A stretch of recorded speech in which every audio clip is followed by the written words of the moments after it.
Hey, faithful listener, grab your cup of coffee and experience the Bible in a way you never have before.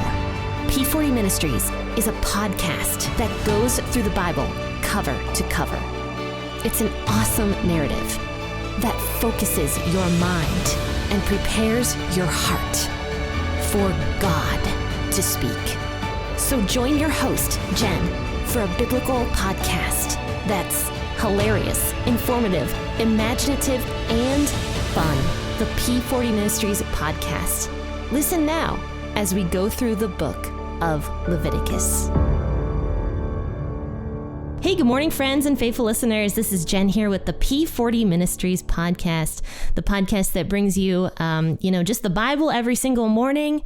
And, I have a great guest on the podcast today, and I'm a personal fan. He does a great commentary online that I have resourced in the past to, for this podcast, and his name is Pastor David Guzik, and he is here with me today to discuss a little bit of Leviticus and everything that's going on here. But before we do that, I would love for you, Pastor David, to introduce yourself to the audience and just let people know what you do.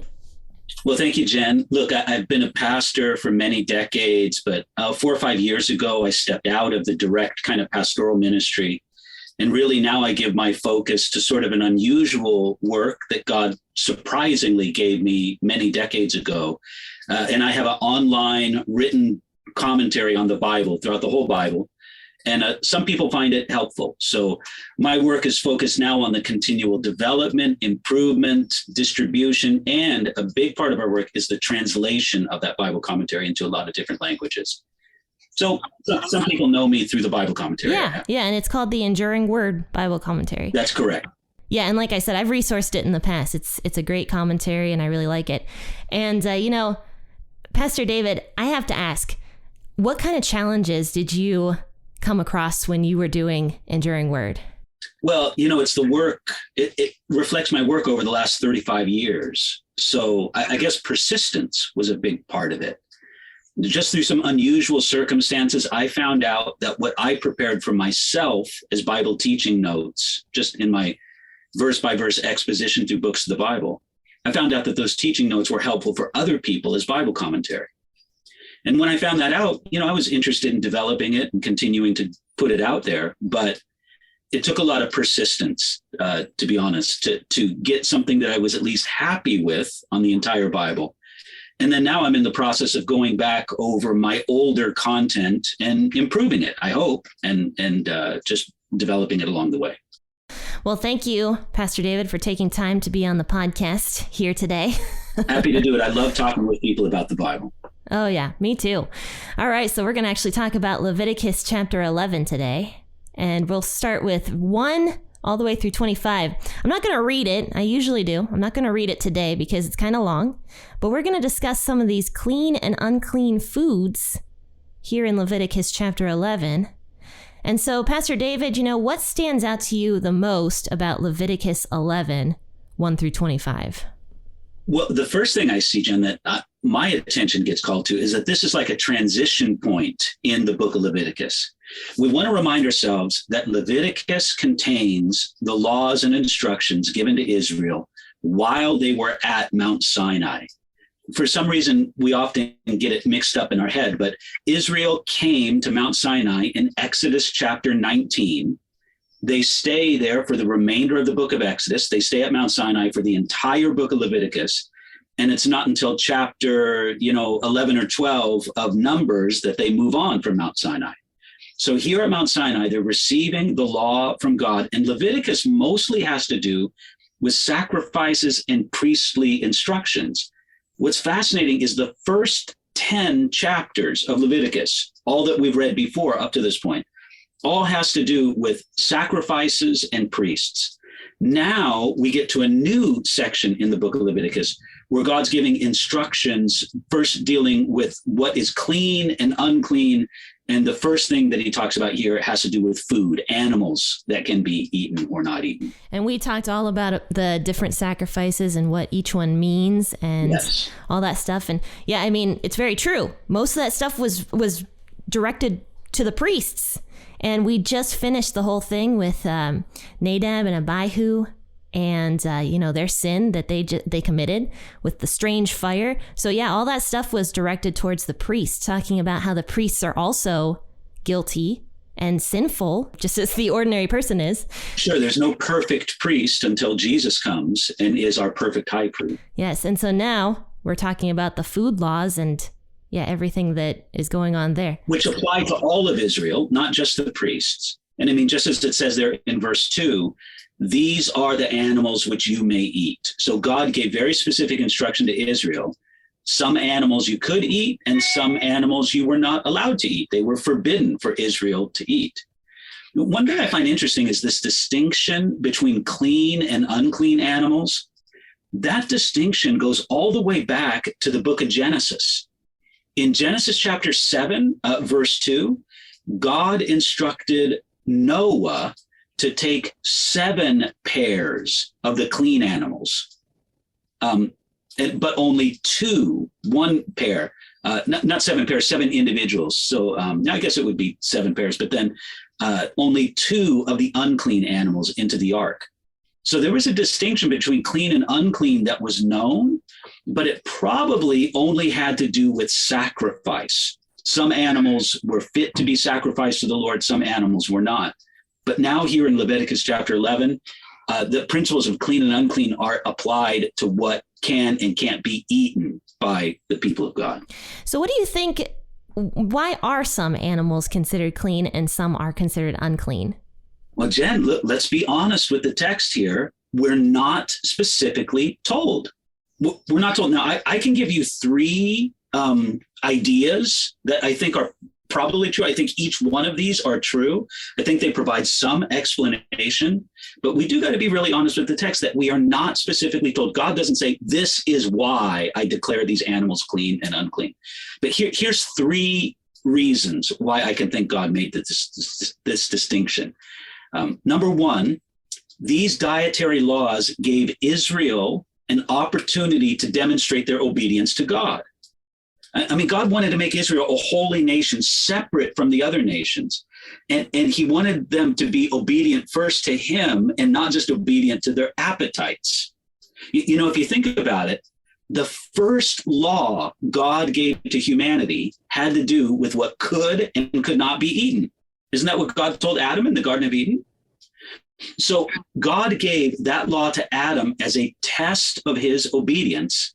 And there's a sense in which God gives these laws to Israel simply as a way for them to demonstrate holiness and to display their obedience. So that's 1. Number 2, I would say that these dietary laws separated the Israelites from their Gentile pagan neighbors. This would limit the true or deep fellowship and connection that any obedient Israelite could have with the surrounding peoples who didn't worship or who didn't obey Yahweh. You know, they would go to a Gentile place or a Gentile home, and if they're eating foods, they couldn't participate. So it was a way of declaring Israel to be a holy nation separated to God. And then a third reason I think we can surmise is that these dietary laws help to protect the health of the Jewish people. A lot of diseases and problems were prevented by obedience to these dietary laws. So again, we're not given a specific reason in the text, but I think that we can gather at least those 3 reasons why God had a purpose for these dietary laws.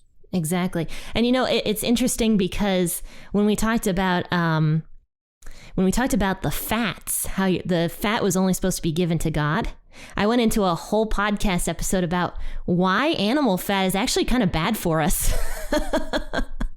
So it's actually really true. Like these laws, I think that God gives his people here in the Old Testament, you know, they were to protect the health of the people, even though to this day we're still kind of trying to figure out what's healthy to eat and what's not. Like the whole fat thing, that was only really discovered like a few years back about how animal fats are really not fantastic for us and they lower lifespan and all sorts of stuff.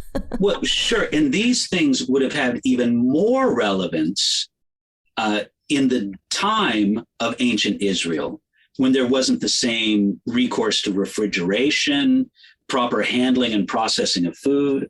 I mean, let's face it, in the time of ancient Israel, eating pork was a much more dangerous proposition than it is today. And so, sure, I think that there is health benefit today to some or many of these laws, but even more so in the times of ancient Israel. Yeah, that makes a lot of sense. Sometimes even I forget, like, they didn't have the same kind of stuff that we have nowadays. No, not at all. Yeah. It's really a dramatic difference. Right. And so do you think that that's kind of why Jesus, when he came to earth, when he declared the foods clean, I don't remember what verse that was. Was that in Matthew? I think that was. Well, Jesus didn't declare foods clean. Let's be clear. Jesus obeyed the law of Moses. So he kept a completely kosher diet himself. Now, what God revealed through the apostles in the book of Acts, especially through Peter, was that these dietary restrictions that especially were effective in dividing Jew and Gentile, God, first of all, used those as a picture to say that we shouldn't regard Gentiles as being unclean, but they also had relevance to the laws themselves. That's the vision that Peter had at Simon the tanner's house in Joppa, as it's recorded in the book of Acts. Mm-hmm. And so I think there is a verse, but I believe it's translated differently depending on the versions you're looking at. And I think in the NLT, it does say, thus Jesus declared all foods clean. So I'm kind of curious if you could like go into that a little bit more. Do you think that the NLT version was just wrong in translating it that way? Or do you think that,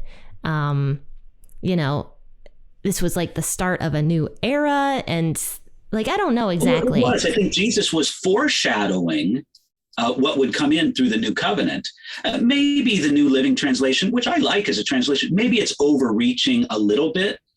But that passage you're talking about with Jesus, he's pointing out that what goes into a man is not fundamentally what makes him unclean, but it's what comes out of a man.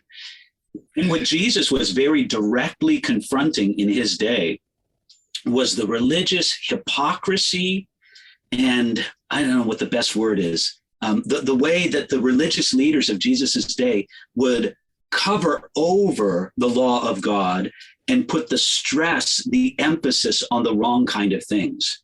So there were many religious leaders in Jesus's day that were absolutely obsessed with minute aspects of the Mosaic law, all the while they completely ignored or contradicted huge, greater principles of the Mosaic law. This especially had to do, and I think this is what Jesus was getting at in that passage, with the principles of the ceremonial washing of hands. The Jewish people and many of the Jewish leaders of that day had such an exalted vision. There's a story of a rabbi of that general era who actually died of dehydration because the little water he received when he was in prison, he used for ceremonial cleansing instead of drinking. And this man was held up to be a hero. And Jesus saying, no, you've got your priorities all wrong. These ceremonial laws have their place, and Jesus himself was obedient to them, at least as they were declared in the scriptures, not necessarily according to the rabbinic traditions. But Jesus said there is a sense of priority in the law of God that we need to pay attention to. Yeah, and that reminds me of the verse that Jesus said when he was almost like, woe to you, scribes and Pharisees, hypocrites, when he's talking about how they were straining out the gnats to swallow a camel, which both those things obviously in the Old Testament law were considered unclean. But they would like strain out the water for gnats and just go over the top with it. But yet they were, in their hearts, they were still unclean. Exactly. And this is something that confronts us today as people who want to honor God and follow Jesus. We need a proper sense of proportion to things, because there are things that may be legitimate issues, but they're just smaller issues. And God would have us focus on things in proper proportion. This has helped when we have good Bible teaching that rightly divides the word of truth. And I think one aspect of that right dividing is putting emphasis and proper proportion of things. Right. So going back to Leviticus 11, it mentions a handful of foods that are considered clean and unclean. And everything that is both, in my version, the WEB says cloven-footed and chews the cud. Yes. That would be considered clean, but anything that is just cloven-footed, for example, it says the pig, that is not considered clean. And then the hare, or a bunny, those are not considered clean because they don't have any hoof, but they do chew the cud. So basically anything that chews the cud and has a hoof is considered clean. So that would be like goats and sheep and those kinds of animals. That's correct. It has to divide the hoof and it needs to chew the cud. For example, a horse has a single hoof. Right. But not a goat, for example, that has a divided hoof. Oh, okay. Yeah, thanks for pointing that out as well. And then going forward from there, it talks about the fish.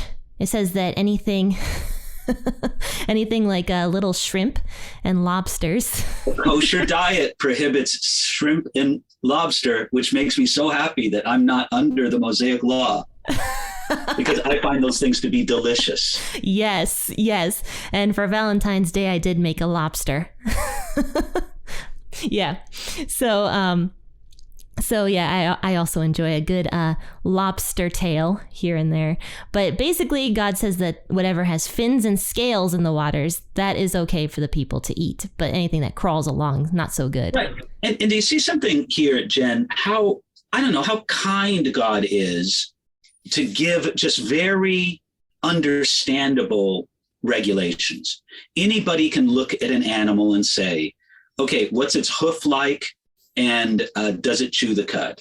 Anybody can look at a sea creature and say, does it have fins? Does it have scales? You know, these are these for the most part, there may be some exceptions, but for the most part, these aren't difficult to decipher. Right. And yeah, and I agree with that. I think God was very nice when he gave these laws because, for example, one thing I noticed, if you move forward in verse 13, it says that you shall detest these among the birds. And he mentions a bat. Yes. How about that? Yeah. Which a bat we know nowadays is not a bird. But back in those days, the people would have thought that a bat was a bird because it has wings. Sure, it has wings, it flies. You know, they would have thought of it as a bird. But again, he makes it very clear. Exactly. He's making it very clear that a bat is something you shouldn't be eating. And we know nowadays that is very true. Yes. Not healthy to eat. Trouble because of bats, or at least some people think it's related to bats for sure. So God goes into the different birds you can't eat, but there definitely were clean birds you could eat. I mean, I think chicken was one of them, but it doesn't say specifically here which birds were clean. It only mentions the ones that are unclean. Yeah, now this is a little bit different. For mammals and for sea creatures, they were given like criteria, you know, the hoof and chewing the cud or the fins and scales. For the birds, there's not given a criteria. Again, it's just specific birds are mentioned as being unclean, and apparently other birds were okay. Oh, okay. Perfect. Thank you for that. Moving forward into verses 20 to 23, this is the most interesting part to me. The all-flying insects that walk on four legs are an abomination to you. So in other words, the insects, everything except for grasshoppers, and basically anything that hops on the earth with jointed legs. So that's like a grasshopper, that's like a cricket, katydid. And to me, those are things that this was like almost protection for the people because, one thing we saw when we looked at Egypt was all those locusts came in and just ate everything, right?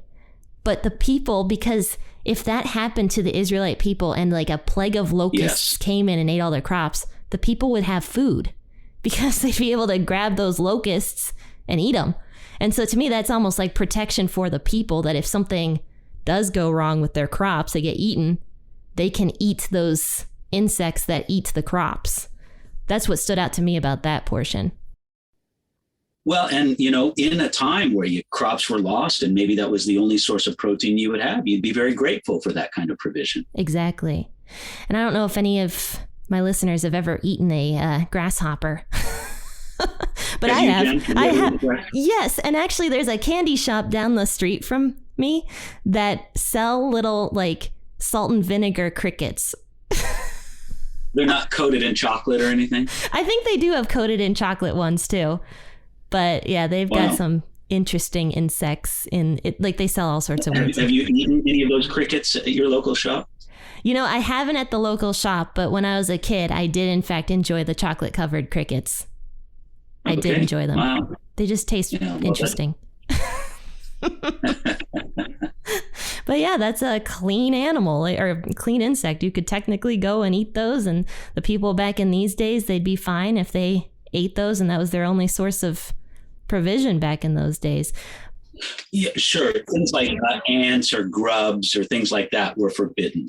But those which had a leg that was jointed above its foot, those were permitted. Right. So then the last two verses say, by these you will become unclean. Whoever touches their carcass shall be unclean until the evening. And whoever carries any part of their carcass shall wash his clothes and be unclean until the evening. So Pastor David, could you shine some light onto that a little bit? Well, this is remarkable because unclean animals, when they were dead, they couldn't just be left in the community to rot. They had to be disposed of. Now, the people who disposed of those unclean animals, they became unclean, and they had to have a washing and a brief quarantine, just brief until evening. And think about how this would work very practically, Jen. That if a dead rat was found in an Israelite village, it would be carefully and promptly disposed of. And then the person who dealt with it would have to wash afterwards. Now, that would help prevent disease in a very significant way. We know from history that when the bubonic plague, that is the Black Death, killed about 1/4 of Europe's population in the 14th century and beyond, many Jewish communities were largely spared because they followed these hygienic laws. Now, it's very sad because these Jewish communities were often spared the very high death count. They were many times accused and punished for as if they had caused the plague. Those were some sad chapters in the history of Christianity, but it is interesting that these laws really helped preserve the people of Israel, the Jewish people, because of just the good hygiene and sanitation that they provided. Yeah, because if you go forward in this chapter a little bit, it actually talks about what you're supposed to do if an animal like goes into your well like and dies in there. You're supposed to like fully just get rid of it. Yeah. And same with like cooking utensils. In fact, God says like if an animal falls in like your pot, you're supposed to actually break the pot. So you're absolutely right. Like this would have preserved the health of the people. Like this was way beyond its time period. Way beyond. Well, and you can see the compassion of God in doing this, but also you see a bigger messianic purpose. Listen, this Jewish people had to survive as a people, had to thrive in order to play their role in God's unfolding plan of the ages. And that included, most pointedly, bringing forth the Messiah, Jesus Christ. But I'm among those who believe that the Jewish people still have a role in God's unfolding plan of the ages. But obviously, the huge marking point was bringing forth the Messiah back in the days of Jesus. Right. So one last question for you, Pastor David. What can we take away from Leviticus 11 nowadays? Well, I would emphasize that under the new covenant established by Jesus Christ, we are not under the Mosaic law. So we, as being not under the law, we have the complete liberty to eat pork, lobster, shrimp. However, if a person feels convicted in their conscience to keep a kosher diet, they have perfect freedom in Christ to do that if they want. I mean, sometimes I meet people who want to do that. And if that's their conviction, if that's what they should feel completely empowered to follow their conscience to do so. We have freedom in Jesus to keep a kosher diet or to not keep a kosher diet. It's no longer the basis of our standing before God. So that's one aspect I would say. The other aspect I would say is that we can come back to this idea that God will allow us to be tested in regard to what we eat. He tested Adam and Eve in regard to what they ate. He tested Israel in regard to what they eat. It's good for us to just listen to the Holy Spirit for our life. And there may be things that some of your listeners, Jen, God speaks to them and kind of convicts their conscience. You should eat this and not that. And they should take those things seriously from God. Maybe it won't be forever in their life before God, but we shouldn't be surprised if God tests us, so to speak, in regard to what we eat or don't eat. We see that principle in the scriptures. And then otherwise, we just see God's great wisdom in giving these laws for Israel. They really helped Israel. They helped keep Israel separate from the other nations, which was a good thing. They promoted holiness in Israel, which is a good thing. And they were a significant protection of the health of Israel. We serve a good God who cares for his people. Thank you so much, Pastor David. That was an excellent way to end that. I thought that was great, and that convicted me and spoke to me as well, that last portion that you said. So thank you so much. I'm actually going to drop a link to all your stuff in the bio of this podcast episode, so anybody who's listening and wants to know more about Pastor David, about Enduring Word, or anything that Pastor David does, click on that link, and it'll take you over to his website, and you can see everything he does from there. So thank you so much, Pastor David, for coming on the podcast today. Thank you, Jen. It's been a real pleasure. Thanks for having me on. And everybody, you know what I say at the end of every single podcast episode? To have a wonderful rest of your day, and happy listening, and God bless.